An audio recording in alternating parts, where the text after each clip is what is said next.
How are you? My name is Amar Skinner, founder of the Certified Development Coaching Group. I come here today to introduce you to the Felony Reform Conference, which will be taking place on June 25th, 2016 in Richmond, Virginia. Following that conference, we'll be continuing that conference throughout various cities and states throughout the United States of America.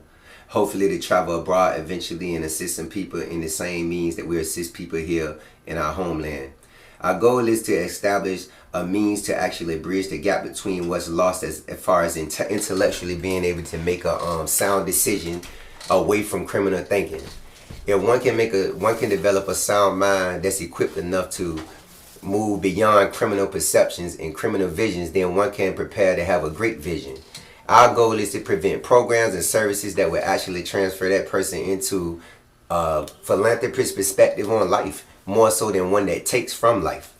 Meaning we're trying to get people to actually give in a large quantity from the heart and not just from the mind.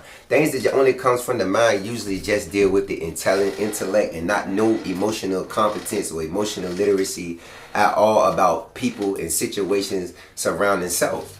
And my thing is, in life we must develop empathy. The only way to truly successfully become great is to have empathy. Empathy allows you to place yourself in other people's shoes and actually bridge the gap between how they feel and how you would feel in their shoes. We need this to be right on point in every individual that we strive to reach, because that is how we're gonna know for sure that we can trust this person to go out in this community and be productive. So we have means and education and methods to bridge these gaps. I myself has did 10 years and 10 months in prison prior to becoming a life coach.